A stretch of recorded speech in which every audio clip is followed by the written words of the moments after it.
Tahu Nabi itu dikuburkan hari apa? Nabi meninggalnya hari Senin, dikuburkan. Ada yang tahu? Hari Rabu. Hari Rabu baginda Rasulullah dikuburkan. Kenapa begitu lama baginda Rasulullah itu dikuburkan?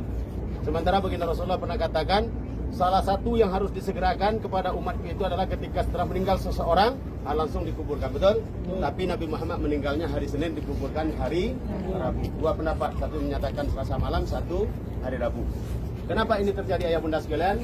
Berhubungan erat dengan ini. Ini namanya Sakifah Bani Sa'idah. Sakifah Bani Sa'idah ini dulunya tempat duduk baginda Rasulullah ketika sore hari datang. Jadi Nabi duduk kemari, ada selasar, ada kayak pentas. Nah, baginda Rasulullah SAW meninggal pada hari Senin, tanggal 12 Rabiul Awal 11 Hijriah. Baru baginda Rasulullah meninggal. Rumahnya tadi di Kubah Hijau. Dari Kubah Hijau ke sini berapa jauh kira-kira? Sekitar 3 kilo, sekitar 3.000 meter lah ya. Nah, baginda Rasulullah SAW meninggal hari Senin. Baru saja Nabi meninggal hari Senin itu, di sini sudah terjadi keributan yang dipimpin oleh seorang kaum Ansor, orang penduduk kota Madinah yang bernama Sa'ad bin Ubadah.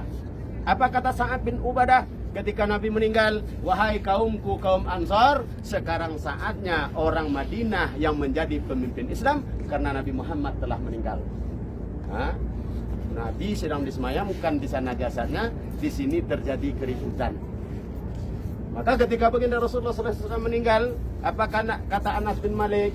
Saya belum pernah melihat kota Madinah terang dan cerah kecuali ketika Nabi Muhammad datang ke kota Madinah. Dan saya tidak pernah melihat betapa suram dan kelamnya kota Madinah kecuali di hari meninggalnya Nabi Muhammad Sallallahu Alaihi Wasallam. Ketika Nabi Muhammad meninggal itu, Abu Bakar As-Siddiq tinggal 10 kilo di luar kota Madinah. Ketika Abu Bakar As-Siddiq datang, ketika Umar bin Khattab datang ke rumah baginda Rasulullah SAW, apa kata Umar bin Khattab? Bagi siapa daripada manusia yang mengatakan Muhammad meninggal, wajib dipenggal kepalanya. Karena sesungguhnya Nabi Muhammad hanya pergi seperti Nabi Musa selama 40 hari menjumpai Allah.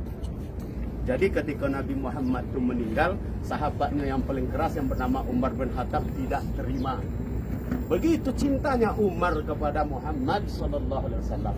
Maka sampai datang Abu Bakar As-Siddiq menunggang kudanya. Ketika dia masuk memeluk jasad baginda Rasulullah yang terakhir, di luar Umar masih ribut-ribut menyatakan Nabi Muhammad tidak meninggal. Setelah Abu Bakar memeluk jasad baginda Rasulullah, dia keluar menjumpai Abu Bakar As-Siddiq. Apa kata beliau? Bagi siapa yang menyembah Muhammad, maka saksikanlah hari ini Muhammad telah berpulang menghadap Allah Subhanahu wa ta'ala. Dibacakanlah surat Ali Imran ayat 144. Apa bunyinya? Bahasa kitanya.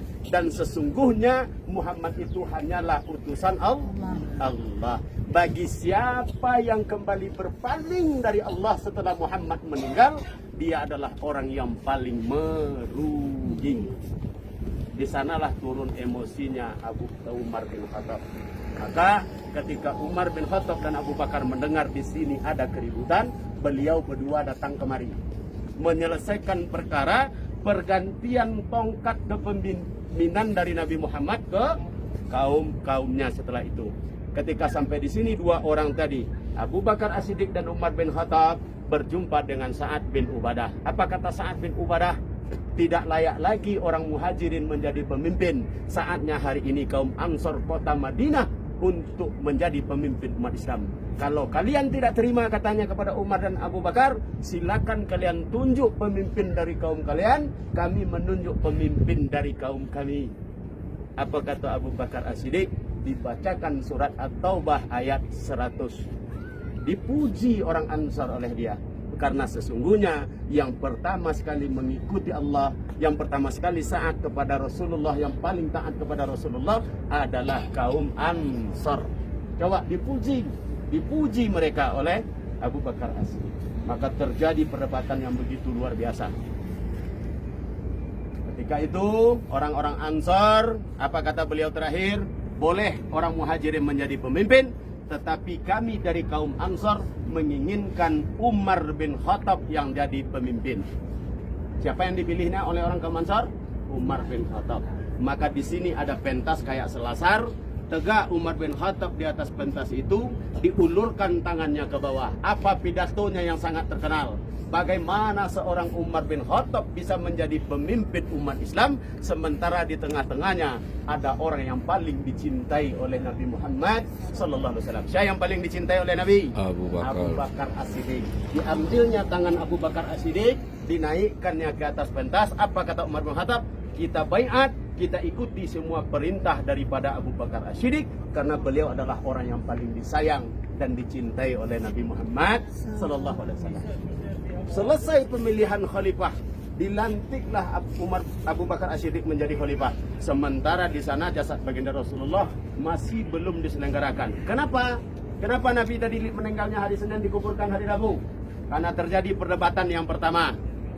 Yang pertama perdebatannya di mana dikuburkan Nabi Muhammad SAW. Sebahagian sahabat mengatakan bawa Nabi ke kota Makkah karena dia asli penduduk kota Makkah. Sebagian sahabat berpendapat kuburkan baginda Rasulullah di Baqi karena seluruh keluarganya di Baqi. Sebahagian pendapat daripada sahabat antarkan baginda Rasulullah ke Masjidil Aqsa Palestina karena kiblat yang pertama umat Islam adalah ke Palestina. Terjadi keributan yang luar biasa. Maka datang Abu Bakar dan Umar berdua ke sana. Apa kata Abu Bakar As-Siddiq? Saya pernah mendengar sabda Rasulullah SAW. Sungguhnya tidak ada Nabi dan Rasul dikuburkan kecuali dia dikuburkan di mana tempat dia meninggal. Ketika sahabat mendengar fatwa daripada Abu Bakar As-Siddiq, digeser tempat tidur baginda Rasulullah, digali liang lahatnya di bawah tempat tidur beliau. Maka Nabi rumahnya di situ, dikuburkan di situ. Selesai persoalan untuk memakamkan baginda Rasulullah di mana tempatnya. Dia dikuburkan di mana tempatnya meninggalnya di atas kasur beliau, di atas tempat tidur beliau, dikuburkan juga di sana. Setelah itu terjadi persoalan yang kedua, bagaimana cara memandikan Rasulullah SAW? Apakah dibuka bajunya? Apakah dia diberikan kain basahan? Itu terjadi perdebatan. Maka baginda Rasulullah SAW dimandikan dalam keadaan berpakaian utuh. Nah, jadi beberapa persoalan lah yang menjadi perdebatan ketika itu, sehingga Nabi baru bisa dikuburkan di hari Rabu. Siapa orang yang memandikan jasad baginda Rasulullah? Ada yang tahu? Ada yang tahu, Bu? Baik sayang wak ke Nabi, Bu? Baik cinta wak ke Nabi, Bu? Baik tahu istri Nabi berapa, Bu? Baik tahu anak Nabi berapa, Bu? Baik tahu cucu Nabi berapa, Bu? Ya Allah, awak sama Rasulullah bersama Nabi. Wak sayang ke Nabi, wak cinta ke Nabi. Ini Nabi tak tentu, anak Nabi tak nyale, cucunya tak lawak peduli, Tuhan tak masuk lo dalam surga do. Kira-kira do, Bu. Semoga Allah ampuni Bu awak, semoga Allah ampuni awak. Membeli HP puluhan juta awak mampu betul. Membuat rumah ratusan juta awak bisa betul. Tapi membeli buku sirah Nabawiyah yang 100.000 je nak mampu awak do, Bu. Coba, wak kalau sayang ke Nabi tahu wak Nabi istrinya berapa? Baginda Rasulullah SAW itu dimandikan oleh 5 orang.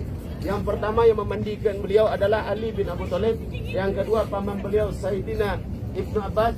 Yang kedua anak beliau yang bernama Muhammad Al-Fadil.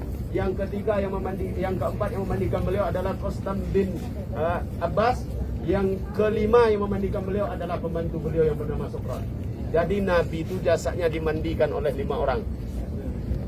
Yang kedua menantunya, yang kedua ponakannya, Rustom dengan Al-Fadil. Itu yang memandikan baginda Rasulullah, dan beliau sekaligus yang mengampani baginda Rasulullah Sallallahu Alaihi Wasallam. Jadi pulang dari sini ini banyak-banyaklah membaca sejarah baginda Rasulullah Sallallahu Alaihi Wasallam. Maka di sini ada peristiwa yang luar biasa. Makanya di sini ada yang kenal dengan orang-orang Syiah, orang-orang Syiah yang di Iran sana. Orang Syiah itu dia bencinya kepada Abu Bakar As-Siddiq, bencinya kepada Umar bin Khattab. Dari sinilah mulai cikal bakal bencinya orang Syiah kepada Umar dan Abu Bakar. Karena orang Syiah menganggap setelah baginda Rasulullah tiada, yang harus menjadi pemimpin adalah Ali bin Abu Thalib. Kenapa begitu dia benci ke Abu Bakar? Karena ketika di sini Ali tidak ikut datang kemari ketika membaiat Abu Bakar menjadi khalifah. Ini yang dijadikan landasan oleh mereka. Sementara kenapa Ali bin Abu Thalib tidak ke sini? Dia sibuk menyelenggarakan jasad mertuanya Muhammad sallallahu alaihi wasallam. Jadi orang-orang Syiah itu dari sini mulai bencinya. Dari pertama baiat Abu Bakar menjadi khalifah, dia sudah benci kepada yang sesungguhnya. Maka sebahagian ulama mengeluarkan Syiah, dia bukanlah Islam, dia tidak Islam. Nah, jadi peristiwa itu mulai dari Sakifah Bani Sa'idah, tempat istirahatnya baginda Rasulullah di sore hari, dan inilah menjadi tonggak perpolitikan umat Islam setelah meninggalnya baginda Rasulullah sallallahu alaihi wasallam. Ayah bunda sahabat surga sekalian, mudah-mudahan kehadiran ayah bunda ke sini bisa menjadi bermanfaat untuk kita semakin mencintai Nabi Muhammad sallallahu alaihi wasallam. Tidak ada tujuan, tidak ada harapan kita lain setelah kita pulang dari tanah Madinah, semakin banyak sebut nama Nabi, sebut nama Nabi, sebut nama Nabi. Puji dia, ingat dia, perbanyaklah ucapkan salawat kepada beliau. Mudah-mudahan nanti menjadi sebab kita dikumpulkan oleh Allah Subhanahu wa taala di Jannatul Firdaus insyaallah. Amin ya rabbal alamin. Kita selesai.